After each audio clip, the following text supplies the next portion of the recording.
On May 24, 2025, police responded to a residential neighborhood regarding a dispute over a parking spot, which quickly escalated into a confrontation involving alleged racial slurs and harassing behavior.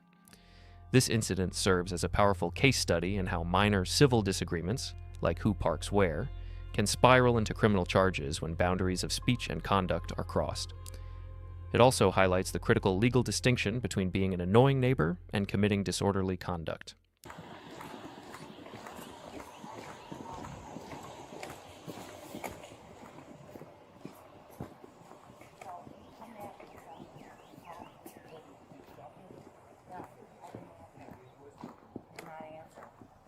Hi, Tracy. Hi, how are you? I'm all right. I wish I didn't have to be here to talk with you about what I'm talking with you about. Why are you here? Because of what? Well, because of what you were doing today. You can't just be What did I do? flipping people off, making them feel uncomfortable. Because a Mexican, stopped me? Okay. I don't think that's what happened. You know what? They need to go back to Mexico. Okay, you can't be saying things like that. All Yeah, right? I can. No, Yeah, I can. No, it's not okay. racist. So here's the thing, Tracy. It's Tracy. our president of the United States. Tracy. Our president of the United States, Trump. Tracy. No impact right here. That's neither here nor there, okay? They live over there, you live over here, all right? We're gonna stay like that, but if you start touching people's cars, leaving notes on it, Wait, listen, Wait, just what? listen. Time out. Time the out. I've seen the notes. Time the out. When did you see the notes? She just showed them to me. When? Just now. From when? It's in the past. I don't know. She said it started It's in the 3 years. past. She said it started It's 3 in the years ago. past. The notes are. Right. But the behavior is continuing. I don't give a shit. Okay, well, you probably should because No. that's why we're here. No. And then this could lead to No. criminal charges if things... Criminal charges for Yes. what? Because they We need to could go st- back to Mexico? We could start with disorderly conduct. Disorderly conduct for what? At the very least. Well, You're alarming and disturbing people. disarming people how? They don't feel safe because of what you're doing and saying and how you're Right, acting. because they park their car on my street? Your street is... You do not own the street. Oh, okay, so... You're more than welcome to park your car there so they can't. Okay, so... Trump says... Trump has nothing to do with North Trump Aurora is our right now. president. I understand that, but he has nothing You to... understand that, right? Yes, but he has Okay, nothing you to do with understand North that, Aurora. right? Correct? Correct. You understand that? Yes. Okay. Do you understand that? Tracy, you've asked me that 4 times in a row, and I've said the same thing. And I've said the same thing to you. No, They park there. They can do that. They can do that, and Yes. they're looking at me. It's a public street. Everyone pays the same Religion. taxes. I pay the same taxes too. All right, then you can also park your car there. But this is I don't park my car there. Tracy, can we all agree that this is a little ridiculous? No, I can't agree. I can't agree. Okay. I think what you Jackass is contacting me via That no doesn't- caller ID. I don't right? care. Tracy. Yeah, you don't care I because don't care about that. I'm not I here for could that. die I'm and you not don't here for care. I am not here for that. What I You think don't you need to care. do is go inside. Tracy, I think you need to Go inside. Dee Dee Mao. Tracy, I can put a front line in so that people do extra patrols in the neighborhood for that. Thank But- you. Thank you. I'm going to But- talk to him now. That's okay? fine. What But I he's need gonna Because probably you tell are the same thing. nothing. Tracy, Like my dad served in the U.S. Army, If you want to talk to him, then and talk you to don't him. deserve a flag on your casket. Okay. So I'm going to talk to him. Okay. Tracy. If you want to talk I to him, can put then that do extra that. patrol in here, but you Thank can't you. be yelling at your neighbors just because they're a Yelling certain at who? race. You can't be Because targeting them because they're a I certain didn't say race. they were a certain race. Well, you said they were Mexican. They had to go back to Mexico. Well, You said that. They do. No, they don't.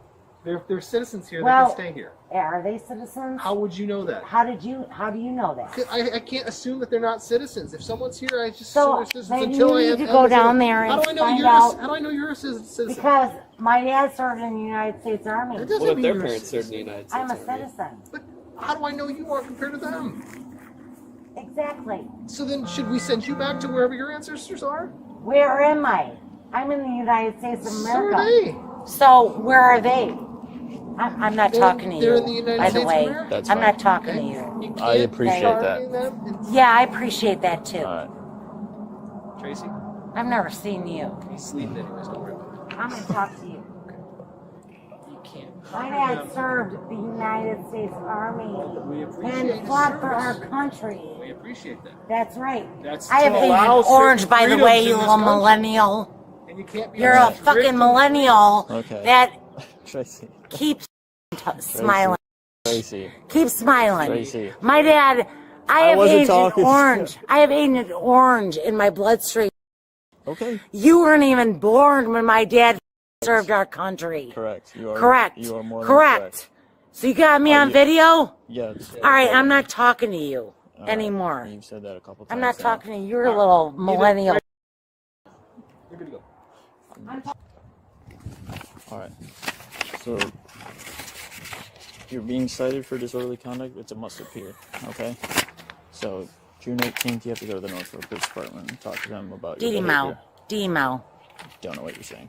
I'm saying Didi Mao is Vietnamese for get out. Okay. Fair enough. June 18th. Don't miss it.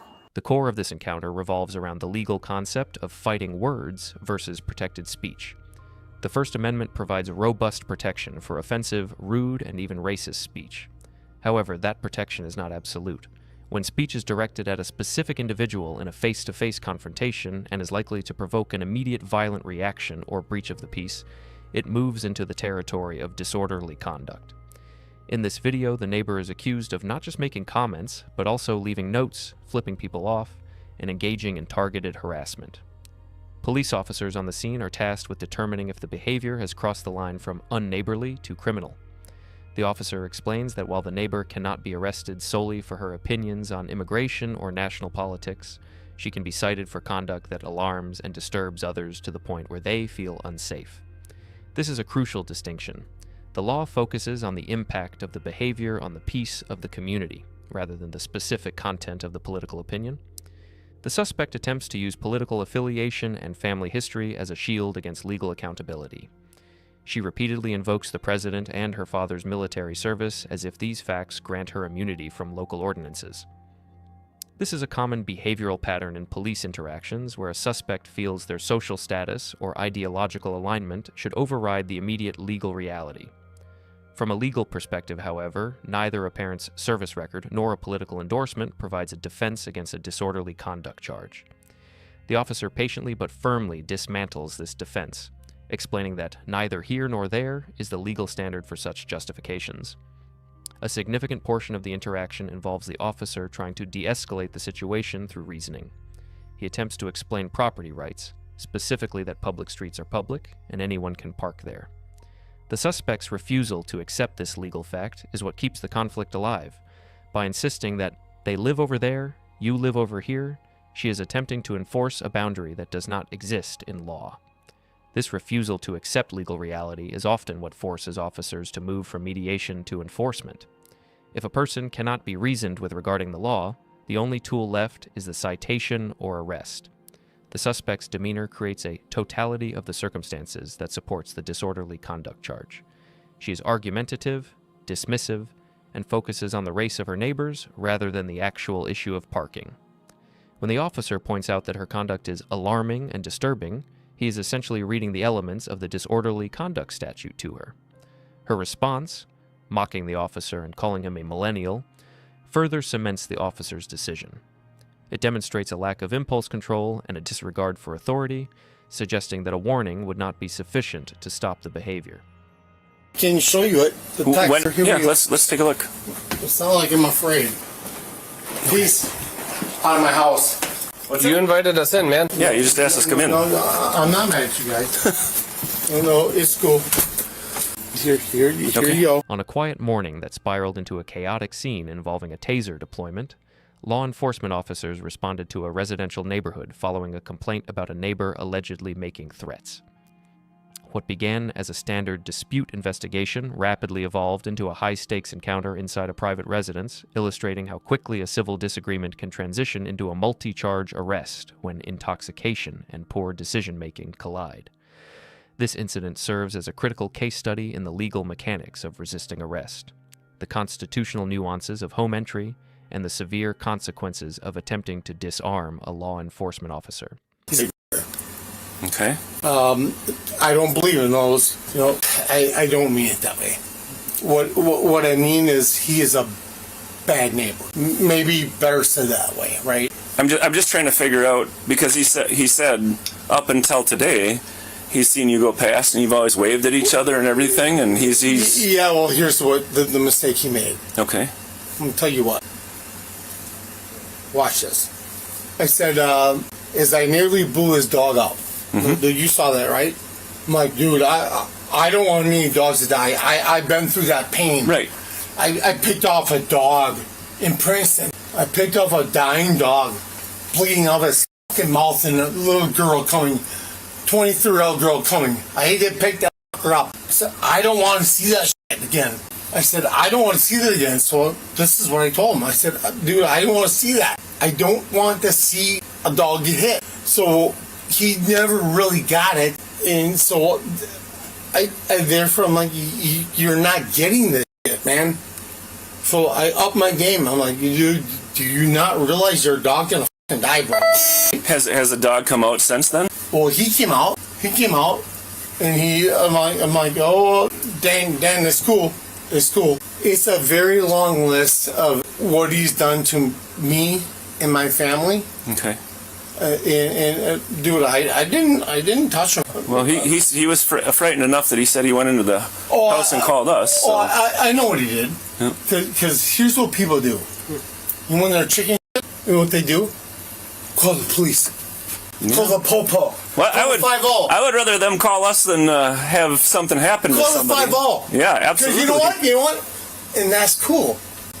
But these little fucking chicken shit, these little fucking niggers, didn't say it, but it did. Well, he ran. They always like, oh my God! I'm like, I never laid a hand on him. Where were you coming from today? I mean, I was here the whole time. well, you drove past his house. Like, I was just wondering where you were coming from earlier. No, I've been here the whole time. Okay. You had quite a bit to drink today. I can smell it coming from you, and you're slurring a little bit. So, I mean, it's pretty early yet, so.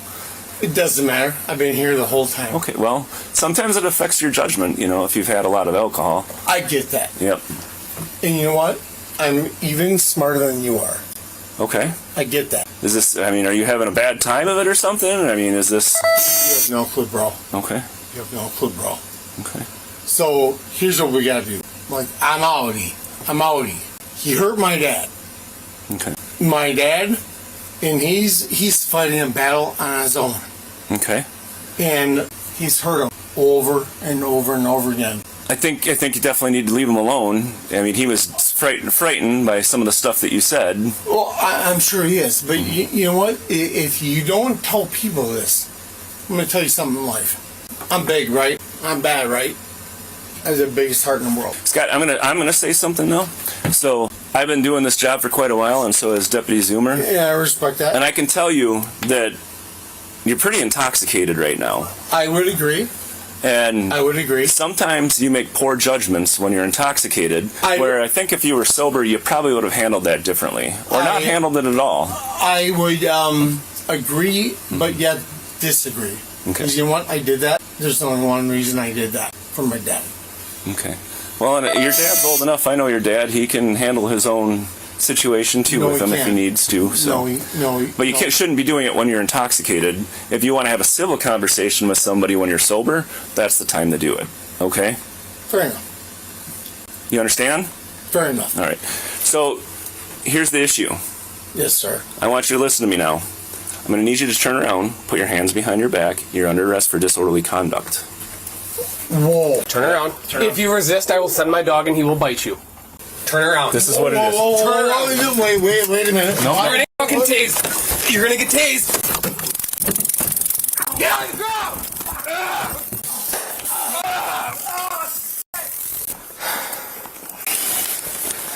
Let's just take these off. I can't take those off. Okay. You just wrestled with us, so. I'm sorry. So. Can you get an ambulance here? He's got a wound to his lower neck, presumably from a taser dart. These hurt. Okay. I just want you to sit here and relax now, Scott. Oh. You have no idea what I've been through. You're lucky you didn't get bit. I don't care. Nothing matters. Whatever you got going, you need to get something figured out in your life, okay? Can I be released? Like, what I have to pay? So this is a disorderly conduct. Okay. For what happened today. And resisting. And resisting arrest. Oh, oh boy. I'm sorry for that. Well, Yeah. Well, I f***ed up. I made a mistake. Yep. We're going to have the ambulance come out. We just want to check you over because there was a taser deployed. You understand? No, dude, you have no idea what I've been through. Okay. Would you feel more comfortable in a chair right now while we wait for the ambulance? No? You're fine on? In ambulance, just take these off. Can't take those off. Those got to stay on. Can I ask you a question? Yes. When can I pay this, or my father pay this? We will. One more. We will go ahead and figure that out at the jail. I want. Jail? Yeah, You're going to jail. I'm under arrest. I didn't even do anything wrong. Yes, it's disorderly conduct and now resisting.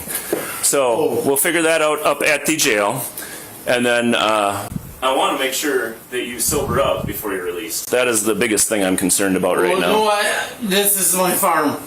I know. I can't do this. You can't do this to me, bro. We didn't do anything to you, sir. Your actions caused this today. And I'm sorry. Okay. Well, I appreciate that, but Yeah, I'm sorry. now you're going to have to answer to the judge. You get hit by the taser a couple times? I hit the wire. That's what I thought. Can you just take these off? Nope, those got to stay on. You know what? That taser's pretty hard. Guess what? My best friend's a cop. You came in my house. We told you were under arrest outside. You came in the house. We followed you. It's called fresh pursuit. We're well within our rights. Technically, what you did is a felony. It's called escape as well. I didn't mean it that way.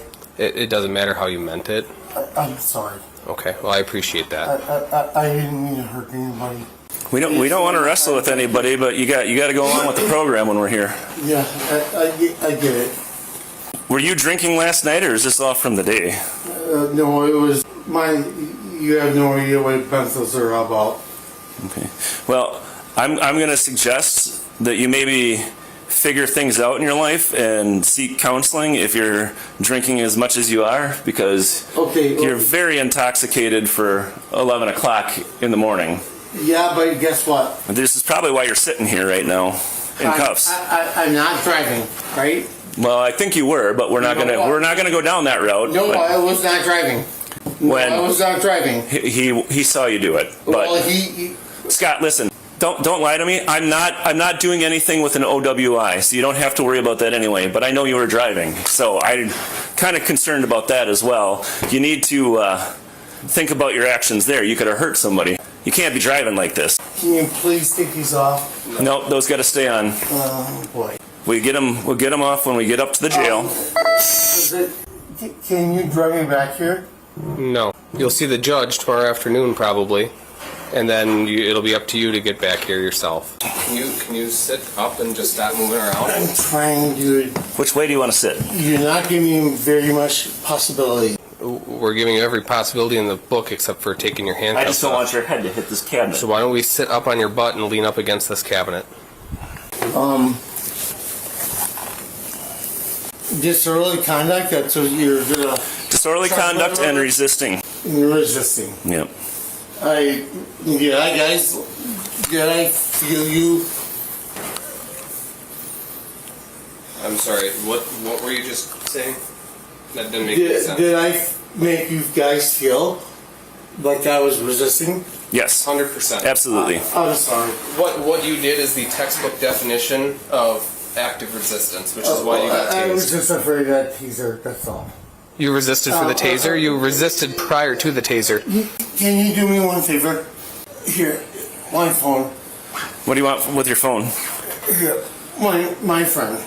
Okay. Well, we're not going to call anybody right now. No, we're gonna call my friend. She said, let me call. We'll take your phone up to the jail with you if you want, and you can get numbers off of it. I don't know if you're not understanding this. You're not getting out of jail before tomorrow afternoon. They're going to keep you until you sober up. So what am I being charged with? Disorderly conduct and resisting. By the way, that hurt. I'm sure it did. When you slammed my arm into the door, that kind of hurt too. Well, I was just trying to get away. That's all. Exactly. So you were trying to commit a crime. It's called escape. Like I told you before, you're extremely lucky that I didn't send my dog on you, because then you'd have bite wounds. But okay, can you guys do me one favor though? No. We're not calling anybody if that's what you're going to ask. He's stuck in the cycle. You are definitely going around in circles here. today, Scott? But my jurisdiction is, You don't have jurisdiction. What do you mean your jurisdiction? well, yeah. Your charges are disorderly conduct and resisting arrest. Did I hurt you guys? No, I'm not charging you with battery to law enforcement. I probably could because you slammed my arm pretty hard in the door. I was just trying to get away. I understand, which is all I need to know because that meets the elements of that crime. Scott, the ambulance is here. They're going to check you out, okay? Yeah, I'm good. Yep, they're going to come in here and check you out. You're not going to cause them any problems? No, I know. This is Scott. He's in custody. Kind of didn't want to go to jail today, and he ended up getting tased. EMS proceeds to check Scott for any serious injury. Everything look good? Yeah. Perfect. Scott, in a minute here, I'm gonna explain something to you. That's fair. He's got a belt right here. We're gonna put it around your waist. We're gonna get your hands out of the cuffs behind you and put them in front so it's more comfortable on the ride up there. Thank you. Thank you. We need you to remain cooperative with us. Absolutely, absolutely. I promise I will. So, guys, what am I exactly charged with? Disorderly conduct, resisting arrest. I'm so sorry I did that. It happens. People make poor decisions when they're drunk. You ready? You ready to sit up? Yes, sir. 1, 2, 3. There you go. There you are. All right. So we're gonna wrap this belt around you first. Now listen to me, Scott. Yes, sir. I'm going to unhandcuff your left hand. Okay. When I do that, I want you to bring it around in front. He's going to have this ready for you. I want you to put your wrist right in here. Do you understand? Yes, sir. Yes, sir. Right up here. Right in. Right like this. Stop spinning your wrist around. Just keep it like this. Keep it just like that. Okay. Same with this one. Hold on now. I got a safety lock them so they don't tighten up on you, okay? Okay. We're going to get you up now, okay? Ready? 1, 2. Do you have any medications you need, sir? Yes, if they don't give them to me, I'm probably going to die. Okay, we don't want that to happen, but where are your meds at? Right over there. Where at, sir? Here, just There's a prescription bottle in your gym bag over here. Yeah. That's the one you need? there it is. Yes, yes, sir. Watch your step down. You probably know it better than I do, but just be on the safe side. We're going to go right to this door right over here on this.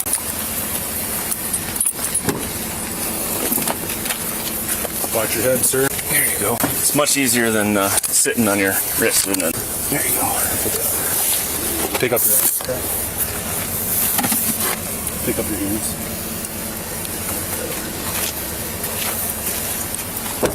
Understanding the legal framework of this interaction is vital for any citizen, as it dismantles common misconceptions about sanctuary inside one's home and the scope of police authority during an active investigation. The viewer will see how a series of small, avoidable choices, fueled by a dangerously high level of intoxication, compounded to create a scenario where officers felt compelled to use force. This breakdown will clarify the legal thresholds for disorderly conduct, the concept of fresh pursuit, and why fleeing into your own home does not necessarily stop an arrest in progress. The initial contact between the officer and the suspect, identified as Scott, sets the stage for everything that follows. The officers arrive to investigate a claim that Scott threatened a neighbor regarding a dog. From a legal standpoint, the officer is conducting a preliminary investigation to determine if a crime, such as disorderly conduct or communicating threats, has occurred. Scott immediately adopts a defensive yet talkative posture, admitting to the interaction but framing it as a misunderstanding about the neighbor's dog's safety. He uses phrases like, "I up my game," to describe his escalation with the neighbor, which, to an officer's ear, sounds like an admission of aggressive behavior. Crucially, Scott exhibits clear signs of significant intoxication. The officer notes the smell of alcohol, slurred speech, and erratic behavior at 11 a.m. While being drunk in your own home is generally not a crime, public intoxication or intoxication that leads to a breach of the peace is relevant. In this case, the intoxication serves as a catalyst for the disorderly conduct charge. Disorderly conduct is often a catch-all charge, but it specifically targets behavior that disturbs the public peace or alarms others. By admitting to yelling at the neighbor and upping his game to the point where the neighbor felt the need to call the police, Scott provides the officer with the probable cause necessary for the initial charge. The turning point of the entire incident occurs when the officer decides to effect an arrest. He clearly states, "You're under arrest for disorderly conduct," and instructs Scott to turn around. At this precise moment, the legal dynamic shifts. Scott is no longer a subject being interviewed. He is a suspect in custody, regardless of whether the handcuffs are on yet. The law requires citizens to submit to a lawful arrest, even if they believe the arrest is unjust. The proper venue to contest an arrest is in a courtroom, not on a front lawn. Scott's decision to retreat into his house changes the legal landscape dramatically. This introduces the concept of fresh pursuit or hot pursuit.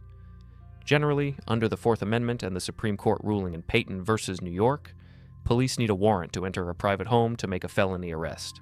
However, there are exceptions. If an officer sets a lawful arrest in motion in a public place, like the front porch or yard, and the suspect flees inside to evade that arrest, the officer is often permitted to follow them inside to complete the arrest. This is to prevent suspects from simply retreating to their living rooms to escape justice for crimes committed outside. When Scott runs inside, he not only fails to escape the charge, but adds a new, more serious one: resisting arrest. Resisting arrest can be passive, going limp, or active, pulling away, fleeing, fighting. Fleeing into the house constitutes active resistance. Once inside, the physical struggle ensues. The officers warn him multiple times that he will be tased if he does not comply. These warnings are legally significant because they demonstrate the officer's attempt to gain compliance through verbal commands before resorting to intermediate weapons. The use of the taser is justified in the officer's report by Scott's active fighting and refusal to present his hands, creating an immediate safety risk to the officers in a confined space. A critical and potentially life-altering allegation arises during the struggle: attempting to disarm a peace officer. The transcript notes that Scott is charged with this because a deputy observed him trying to grab the taser. This is a felony charge in almost every jurisdiction and carries severe penalties. From a legal perspective, the intent to disarm is inferred from the action of grabbing the weapon. Defense attorneys might argue that in the chaos of a struggle, a suspect might instinctively grab at anything, but prosecutors will argue that grabbing a weapon demonstrates an intent to harm the officer or facilitate an escape. This single action elevates the risk level for everyone involved and provides legal justification for potentially lethal force, though thankfully only less lethal force was used here. The role of intoxication cannot be overstated in this analysis. Scott's blood alcohol concentration, BAC, was later measured at 0.309, a level that is nearly 4 times the legal driving limit and potentially fatal for non-alcoholics. This level of impairment fundamentally compromises judgment, motor skills, and impulse control. Legally, voluntary intoxication is rarely a defense to general intent crimes like resisting arrest or disorderly conduct. In fact, it often serves as an aggravating factor. It explains the erratic behavior, the mood swings from aggression to apology, the repetitive questions, and the inability to follow simple commands. For the officers, dealing with a highly intoxicated subject increases the unpredictability of the encounter, often necessitating a more controlling approach to ensure safety. Following the taser deployment, the officers shift immediately from enforcement to medical care. This is a standard and legally required procedure. Once the suspect is secured, the officers have a duty of care to ensure his well-being. They call EMS to remove the taser probes and check his vitals. This transition is crucial for liability protection. Ignoring a suspect's medical needs after using force can lead to lawsuits for deliberate indifference. The officer's demeanor also shifts. They become calmer, explaining the situation to Scott, and even assisting him with his medication. This professionalism helps to de-escalate the situation and demonstrates that the force was strictly for compliance, not punishment. Scott's repeated questioning of "what am I charged with" and "can I pay this?" reveals a fundamental misunderstanding of the criminal justice process. He views the interaction as a transaction that can be settled immediately, likely due to his intoxication and perhaps a sense of entitlement. The officers patiently explain that he cannot pay his way out at the scene and that he must go through the booking process. This highlights the procedural reality that once an arrest is made, the officer loses the discretion to simply let it go. The suspect is now in the system, and only a judge or magistrate can determine the conditions of release. The charges stacked against Scott, disorderly conduct, resisting arrest, and attempting to disarm a peace officer, illustrate how charges escalate. A simple neighbor dispute, likely a citation or warning, turned into a misdemeanor arrest, disorderly conduct, due to attitude and admission. That misdemeanor arrest turned into a physical struggle, resisting arrest, due to flight, and that struggle turned into a felony charge, disarming an officer, due to a specific hand movement during the fight. It is a cascading failure of decision-making. A defense attorney reviewing this case would likely focus on the initial arrest decision. Was Scott's behavior truly disorderly in the legal sense, or was he just a loud, drunk man on his own property? If the initial arrest was unlawful, some states allow for a defense against resisting arrest, though this is increasingly rare and risky. However, the flight into the house and the struggle make the fruit of the poisonous tree argument difficult. The defense would also likely attack the disarming charge by arguing lack of intent, that flailing arms are not the same as a calculated attempt to take a weapon. Conversely, the prosecution will rely heavily on the body cam footage. The video likely shows the initial belligerence, the flight, the warnings given, and the struggle. The high BAC also helps the prosecution by painting Scott as out of control and unreasonable, validating the officer's need to use restraint. The admission, "I up my game," serves as evidence of his intent to disturb the neighbor. Reflecting on this interaction, one must ask, at what moment did this become legally irreversible?